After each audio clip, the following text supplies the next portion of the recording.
Alterations in cognition and sensation, eye disorders. Visual impairment is defined as having a visual acuity between 20/70 and 20/200 in the better eye with glasses. Causes can be congenital, injury, damage to the optic nerve, disorders of the eye, tumors, or high fever.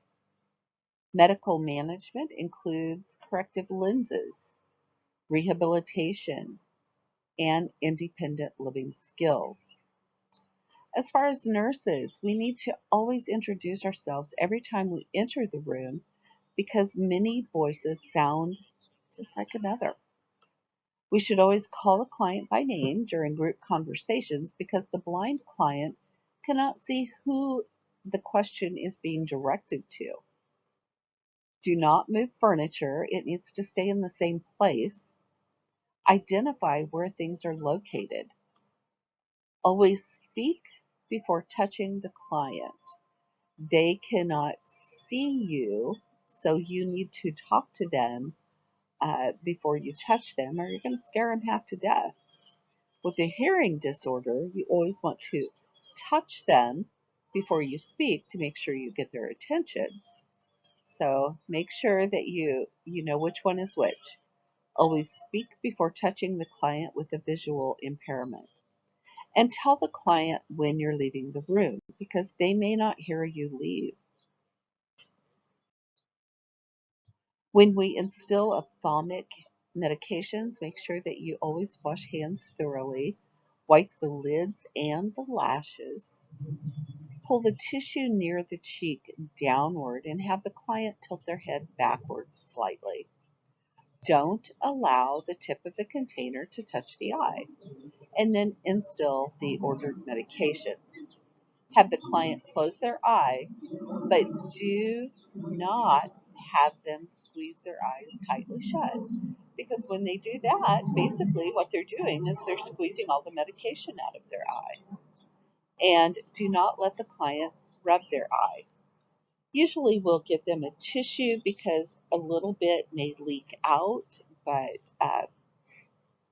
we don't want them squeezing it out by closing their eyes tightly.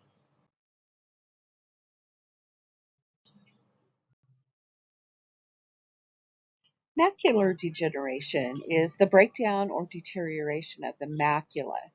It usually occurs in the aging process and usually in both eyes. It will affect the central vision. This is a condition generally seen in the older adult. Risk factors include being Caucasian, smoking history, and family history. Dry macular degeneration, we have a gradual onset, and it's the most common. Wet has an abrupt onset. These clients with dry are going to have blurred vision. They're going to have central vision being affected. With the wet, their vision is going to be distorted, and they will also have central vision being affected. With medical management, there's no treatment or cure for macular degeneration for the dry type. We can do laser photocoagulation, photodynamic therapy, intravitreal injections, excuse me, macular translocation, diet and vitamins to kind of slow things down a little bit. As far as nursing management, we need to encourage magnifying glasses, high intensity reading lamps, and a diet that's high in the carotenoids, antioxidants, and fatty acids. True or false? Macular degeneration affects peripheral vision. This is false. It's central vision. Glaucoma is the leading cause of blindness in the older adult. What is happening is we have an imbalance of the aqueous fluid in the eye. So we have elevated intraocular pressure. And if it's elevated too much and for too long, it can begin to cause optic nerve damage. Risk factors include being African American or Hispanic, hypertension, nearsightedness, family history, and age. Again, we have two different types of glaucoma. We have open angle. The client will experience eye discomfort, temporary blurred vision, halos, and reduced peripheral vision. With acute angle closure, the eye becomes hard, it's painful, they lose the sight, they have nausea, vomiting, the conjunctiva is red, and the cornea has a steamy appearance to it. So we can do optic disc visualization and anterior chamber inspection, tonometry, and visual field exams to help diagnose this condition. We can treat this issue with medications, miotics, analgesics, complete rest, laser or surgical iridotomy, laser trabeculoplasty, and corneal trephine. Now, some of the medications that we could give for glaucoma would include some of our beta blockers, and we need to be aware that these beta blockers are literally can have some of the same actions as some of our cardiac medications. In this instance, it is going to be an eye drop that will reduce the elevated intraocular pressure of the open angle glaucoma. We need to be very careful when we are administering this to make sure that it does not go systemic. And to prevent a systemic spread of the medication, we have the client put pressure on the inner canthus of the eye, basically where the tear duct is. This is going to be your timolol medications. Then we also have the carbonic anhydrase inhibitors for the open angle and angle closure glaucoma. This is dorzolamide. We have the cholinergic agents and agonists for the glaucoma, the open angle and angle closure. This is going to be like your pilocarpine. Clients that have open angle glaucoma sometimes will use that topical beta blocker. It does decrease the flow rate of the aqueous humor in the eye.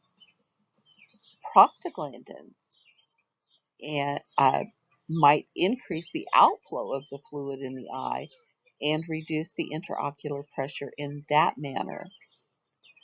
The mydriatic drugs, those drugs that dilate the pupil, should never be administered to a client that has glaucoma. We want to encourage the client to avoid activities that will increase intraocular pressure, such as coughing and vomiting or straining for bowel movements.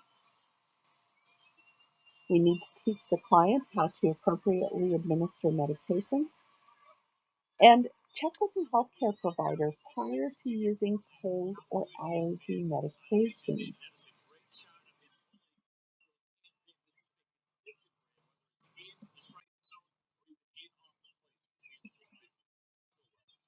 True or false? Mydriatics must never be administered to clients with glaucoma.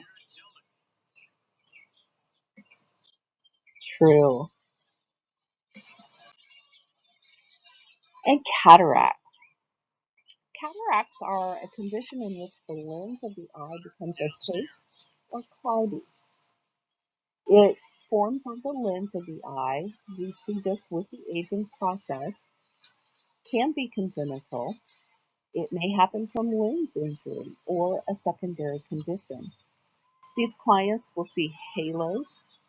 They may have difficulty with reading. They may have color vision changes. They may have reduced, distorted vision. Their vision might become foggy or filmy or hazy or cloudy, like there might be a film over the eye or their eyeglasses are dirty.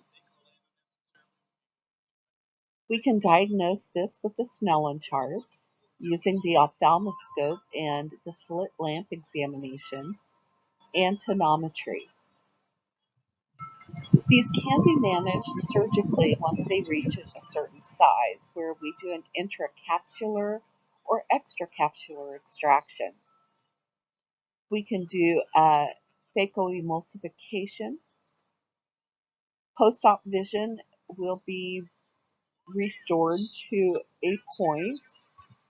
They may have to wear corrective lenses, but some of these clients do not have to wear corrective lenses. They may be able to just wear contact lenses, or they may have an IOL implant. So, education for pre and post operative. We have to teach the client how to appropriately administer these medications. Post operative, the client should lie on the unaffected eye. We do not want any pressure on the operated eye. Often they're going to wear a shield at night for about a week for protection because you never know what you're doing in your sleep, right? No activities that will increase the intraocular pressure, such as bending or lifting over 5 pounds or straining, should be done. The client postoperatively will wear an eye patch or a shield until they're instructed to remove it, and they will require sunglasses for at least a week postoperative. Be aware that this procedure, these clients are alert and oriented. They receive some medications in the eye to help numb it and to dilate the eye, but they're wide awake as this cataract surgery is being performed.